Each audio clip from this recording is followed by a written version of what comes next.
Bill C. is your family physician partner in practice and comes by your office. His patient, Juan R., is a 56-year-old male with hypertension and type 2 diabetes who called your office yesterday with new onset diarrhea. He helped his elderly neighbor, Mary, last week with her taxes, all the while wearing his mask. Juan is concerned as Mary just let him know that she's COVID-19 positive. The staff wanted you to know that they ordered Juan's COVID test and it too came back positive. Your partner, Bill, is about to call Juan and let him know about the results and questions what is the best advice to help patients in the outpatient setting when they're diagnosed with COVID-19 infection. Hi, this is Frank Domino, and joining me today is Dr. Paul Sachs, Clinical Director of the Infectious Disease Clinic at the Brigham and Women's Hospital in Boston and Professor of Medicine at the Harvard Medical School. Paul, thank you so much for joining us. Thanks for inviting me, Frank. It's been a while since you and I spent some time talking about COVID, and increasingly, my ambulatory needs for managing this viral infection are going up. I realize in the news lately there's been some trends showing numbers are going down, but certainly within the last 2 to 3 months, it's not a week goes by where in my own small practice, I'm having more and more positive patients, all asking me, what are the best treatment options? So maybe that should be our first question. Considering Juan's new diagnosis and he's home and he's doing okay, what treatment options should we offer Juan for his newly diagnosed COVID-19 infection? That's a really important question, and one that we're still in great need of better treatments for outpatients with COVID-19. A lot of the focus has been on inpatients, where we talk about remdesivir and dexamethasone and tocilizumab. But what about your patient at home, especially your patient at home who might be at high risk for progression? I think the first thing to mention is that patients with relatively few days of symptoms could be eligible for the monoclonal antibodies. And they are kind of difficult to get and kind of difficult to administer, but they do appear to reduce the risk of progression to disease that requires either emergency room visit or hospitalization. And one thing that I find very useful is right now, one of our local specialty pharmacies, CVS Coram, is offering a service to some people in some areas with a home infusion. And I think that is actually the ideal use of the monoclonal antibodies rather than their having to go to a facility. If you do happen to be affiliated with a facility that has monoclonal antibodies, that is another potential treatment. I will emphasize that it is not so easy to do. It does take a while to set this up, so it puts some pressure on the providers, but it is an effective treatment when given early. It is not an effective treatment when it's given after a prolonged period of symptoms. So one of my efforts was to try to have a patient get monoclonal antibodies, and I had some trouble convincing the insurance that this was a worthwhile thing. Any suggestions if we go down this route? Well, right now it is actually not being charged to insurance routinely. It is something that that is being covered. So what's been a bigger problem is really getting it to the people who are at greatest risk. People who are young and healthy do so well that they're not interested. People who are kind of older with comorbidities, they're scared. And really, it's been targeting the patient populations who are eligible for this and getting them the treatment that's been such a challenge. Right now, a lot of it is sitting on shelves and not being utilized. At our own institution, we only have the ability to give treatments Monday through Friday. Of course, that leaves out 2/7 of the days, and also during only about 5 to 10 cases a day. So during the surge, it was really very difficult to expand beyond that. That's why I mentioned the CVS Coram option. Okay, so beside monoclonal antibodies, is there anything else I can suggest for most patients? Yeah, one other thing to mention before we go on to the things people can receive off-label is there are some really interesting clinical trials being done in the outpatient setting, and let me mention a few of them. And they're all things that basically people can enroll at home just using their online internet connection. One of them is a vitamin D study, and I really like this study not just because it's being run out of our institution, but it's a national study. The lead author is Joanne Manson, who's very famous from the Physician and Nurses Health Study. She's a lot of experience doing home studies, and it's a comparison between vitamin D and placebo. And the great thing about this study is that it also enrolls the household members. So it's a test not just of treatment of COVID-19 with vitamin D or placebo, but also of prevention. So you can get enrolled not only the people in who has COVID-19, but also the people in the household who don't. And then it just has a couple of measurements, including phone interviews, internet surveys, and then a finger stick blood sample. They just mail the pills right out to them. So that's vitamin D, and that's called the VIVID trial. So if you want to find it online, it's vividtrial.org. Another one I actually think is quite promising is, believe it or not, there is a antidepressant that you might be familiar with called fluvoxamine that has anti-inflammatory properties through an off-target mechanism that has nothing to do with its treatment of depression or treatment of OCD. And fluvoxamine in a pilot randomized clinical trial actually demonstrated reduced risk of progression. It was published in JAMA, and then a second study for a quite large outbreak showed that people given fluvoxamine actually did not progress, whereas those who chose not to receive it were more likely to do so. And there's a study being run out of WashU St. Louis called Stop COVID Trial, and that's at stopcovidtrial.wustl.edu. And again, people can enroll in this study. They'll be mailed the pills, and they'll be mailed a pulse oximeter also to monitor their progress. So I really like both of those studies because your patients don't have to go anywhere and they can enroll right from the comfort of their own homes. And then the third study I should mention is something that is, if you go to the website riseabovecovid.org, just all one word, riseabovecovid.org. It's an NIH-sponsored study, and there are study sites all around the country, and probably one near you. And this is a single infusion of a monoclonal antibody, a variety of being tested.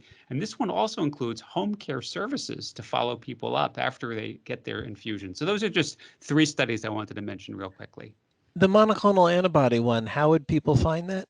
So basically, if they go to the website, it's called riseabovecovid.org. You will then have a very pretty website, and then you'll have a link, a button that says "Find a study site." And then you'll be able to patients can self-refer to this one. So it's a very interesting study, and it's being sponsored by the NIH. That's wonderful. So those are 3 great options to enroll patients into trials. What if your patient says, no, just shouldn't I take an antibiotic or some zinc or something? Well, I'm not very optimistic about zinc. I think there are decent data on vitamin D, enough so that this vitamin D study is going on. I don't think it's a slam dunk, but taking vitamin D is very unlikely to be harmful. And you and I have discussed this before. I don't think mega doses should be given, but a vitamin D supplement is quite reasonable.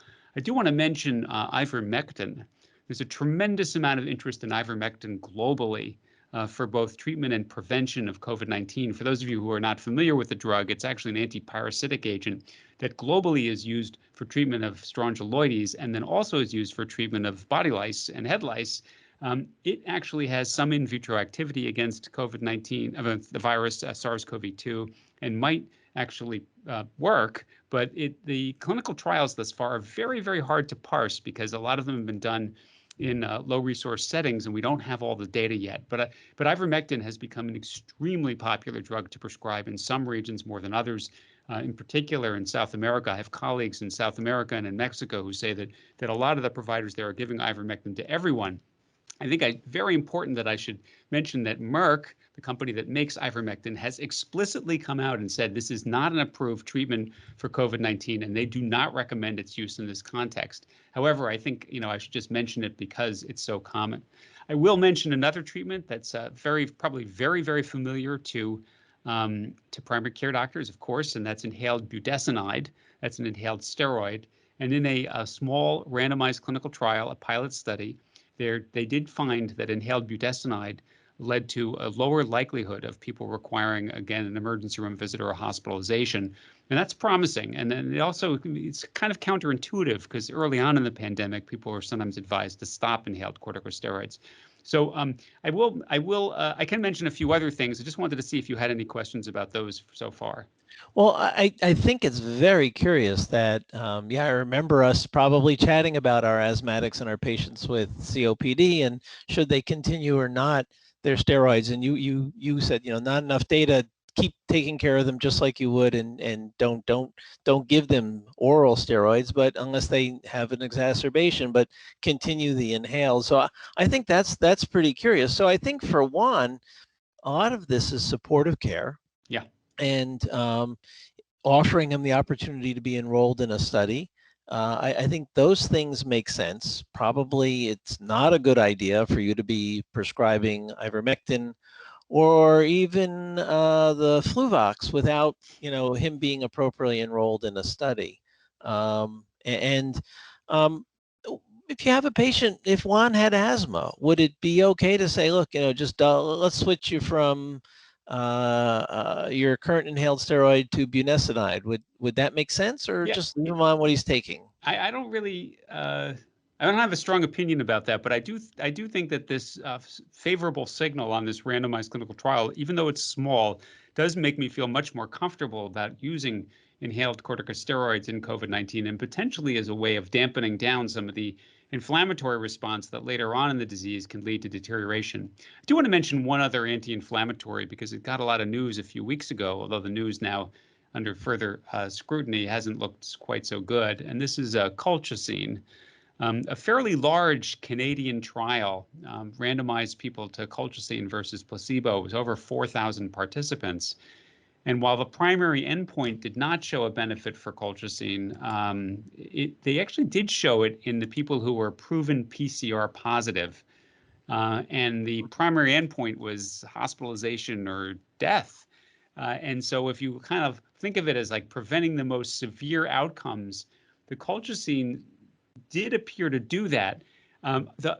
The problem we have with these data is that it turns out that there was an imbalance in the randomization, and that at baseline there were way more men in the placebo arm. And as you know, men do worse at COVID-19 than women. So colchicine data, I think, are still premature, but these are at least some outpatient things that people are trying that have at least some data behind them. This is a great overview of currently what's being considered, and it really it gives us some things to talk about with our patients. Now, Juan tells you that he's feeling pretty well. He's had some loose stool. He's got no respiratory symptoms, but his cousin went from being diagnosed with some mild respiratory symptoms to being admitted to the ICU within 2 weeks. How would you advise us to track Juan's symptoms? Should we tell him to get a home pulse ox? Should we have him do some walking exercises? How do we follow patients in the outpatient setting and advise them about progression of illness? Well, as you know, from the spring surge and then this most recent one, the people who are most likely to do worse are people who are older, people who have comorbidities, people who are overweight. It's really striking how age discrimination plays a big role in this disease. And what I would say is that people who are not feeling well, who feel like they're starting to get better for a few days and then start to deteriorate, especially in days sort of 3 to 7, that's very concerning, because that usually means that some things kicking in from an inflammatory perspective. So people say, my first day I felt fatigued and a little chilled, and then I started to feel better. And now I'm on day 4 and my temperature's higher than it's ever been, and I'm coughing more. I get very worried. And I do think if you can get people pulse oximeters, if they can somehow get them, I know that they're not, they're not cheap, but they've come way down in price, and they're way more available than they were. I do find that is reassuring to both to patients and to me, to hear that their pulse oximeter is safe. I mean, a recent patient of mine who was a man in his mid 60s,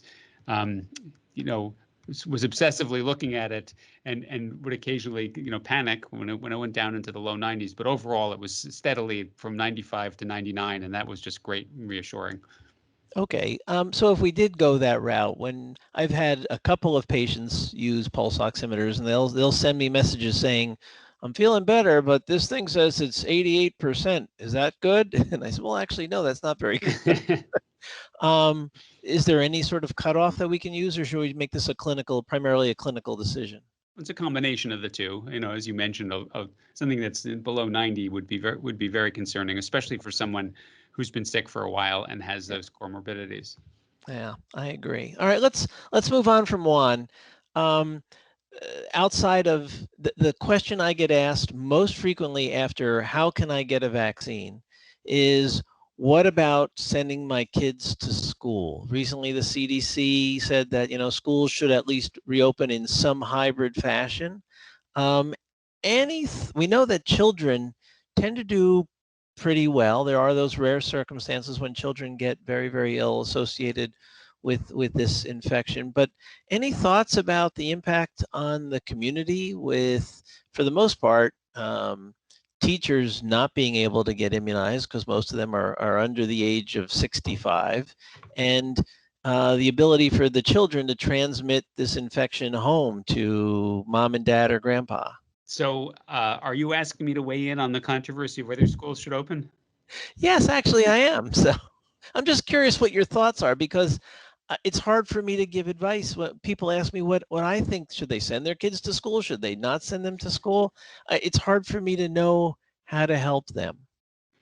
Yeah, well, the first thing I'm going to say is really going to comment about COVID-19 in children, and there's a real difference between the elementary school ages and then the teens and young adults.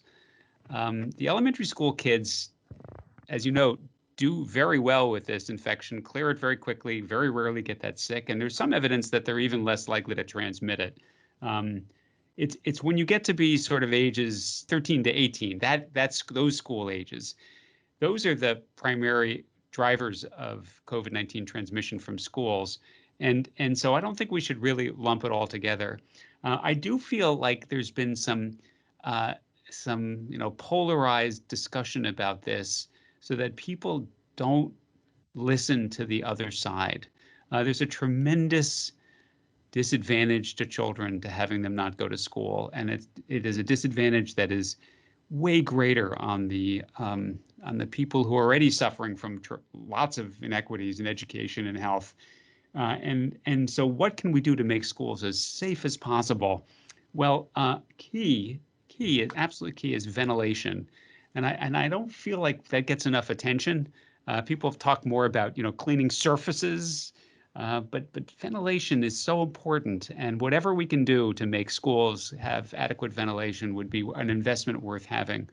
Another is universal mask wearing, of course, much more important than we had thought at the beginning. And then the last thing is some of the uh, hygiene theater, like stop paying attention too much to that. I already mentioned the surfaces, but also these days where the school is actually closed for cleaning. I mean, it's just ridiculous. There's really no evidence that that is doing any good at all. So improving ventilation, um, and then getting the vaccines out as soon as possible. I'm all in favor of vaccinating teachers.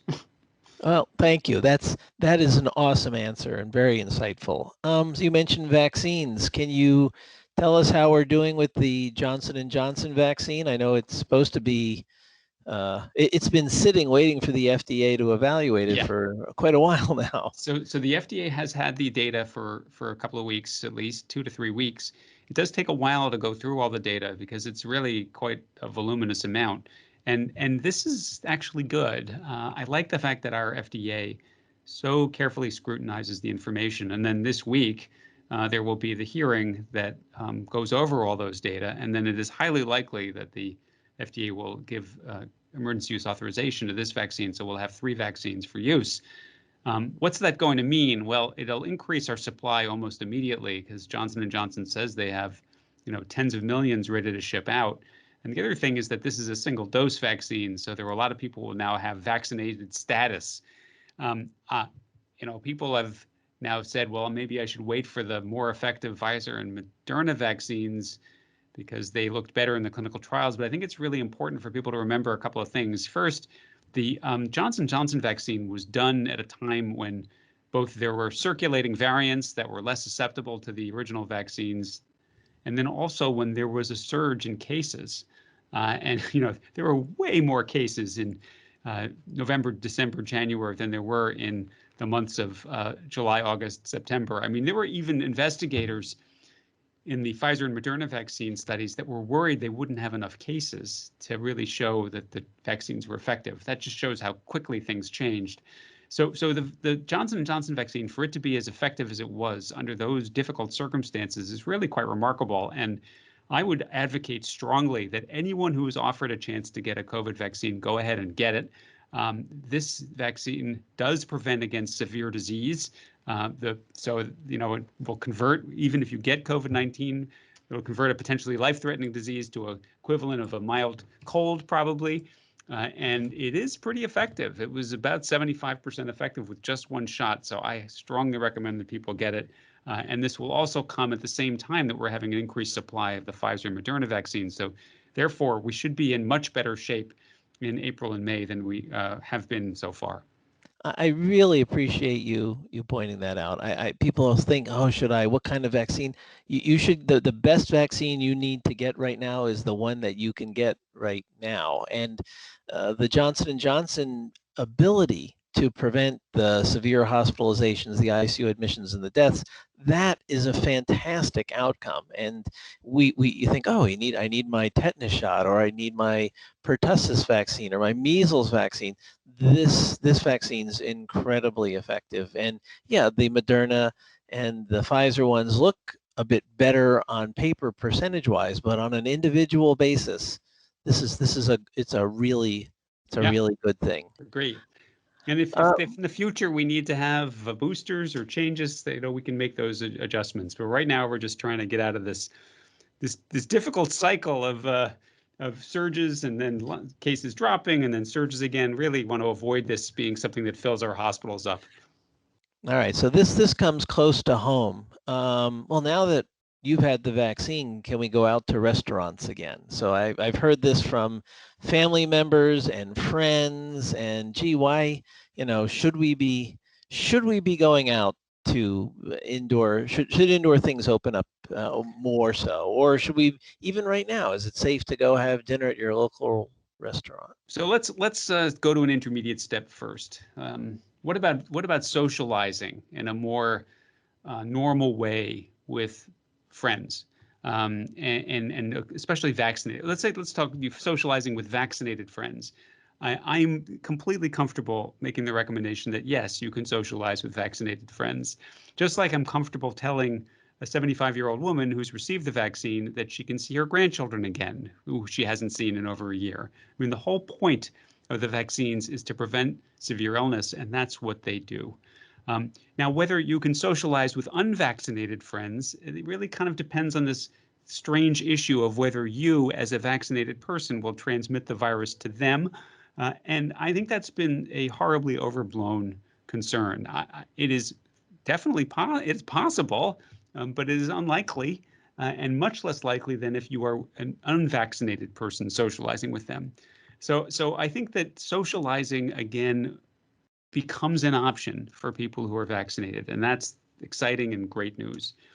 Why am I even pausing about restaurants? Well, restaurants are a particularly dangerous setting for COVID-19, and that is because it includes no mask wearing or very little mask wearing, uncontrolled ventilation, and crowds. And no matter what study is done, the risks of COVID-19 are always highest in restaurants, bars, and coffee houses. And there's a reason for that. People go there, they don't wear masks, they socialize, the ventilation is not controlled, et cetera. So I would say that until case numbers are down a bit further, holding off on restaurant dining just a little longer is the way to go. But of course, everyone will make their own decisions. All right, here's my last question. It got asked by my second to last patient this afternoon. Summer's coming. Can I plan a summer vacation, or should I wait till the fall? Well, here's where, again, I'm going to say the vaccines give us a kind of freedom. If you're talking about a vaccinated person or an unvaccinated person.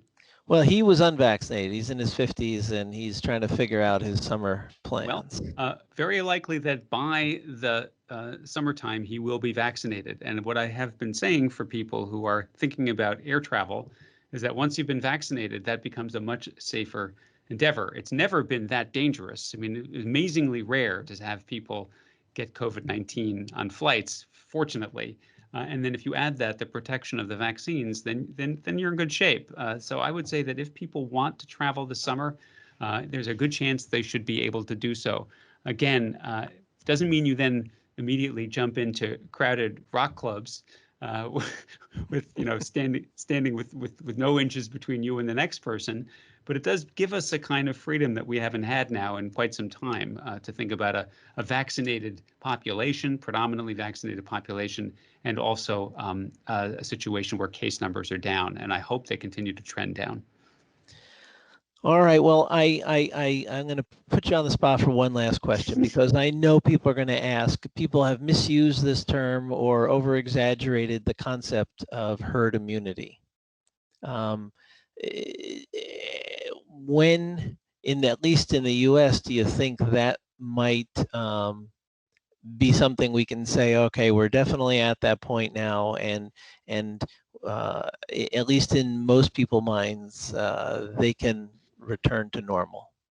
Well, it really does depend on how many cases are being diagnosed in your community at any given time. And it also depends on how much COVID-19 has been in your community. So let me give you two contrasting examples. If you're a person who's lived in a very densely populated area of Boston, and you're a frontline worker, and you and several people you know have had COVID-19, and not only that, but they've done seropositivity surveys in your community and find that 40 to 50% of people there already have been infected. You compare that to someone who lives 5 miles away, and as soon as March hit, took off for their country home. There is no herd immunity in the latter. That person has zero immunity. The chances of them having any immunity at all is nothing till they get vaccinated. So we can't make generalizations about herd immunity about the population at this point, or even close. I know that there was a very widely publicized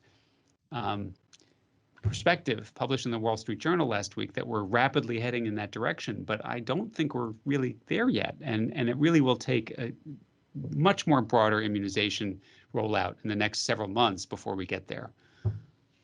I can't reiterate that enough. I don't see us having the ability to have what herd immunity implies to people for another 4 to 6 months. It just doesn't seem like that's going to be the case. And maybe it'll be 3 or 4 months, but it's not going to be 2 months or whatever was hypothesized. So April. Yeah, that's. I mean, that'd be awesome, but I think that's someone's dream. It's not anything based upon science or reality. It would be awesome. Let's just say. Let's just leave it at that. Well, Paul, in the middle of this mess, I again thank you for taking a bunch of time out of your life to help us in the community-based setting figure out what's the best things for us to do.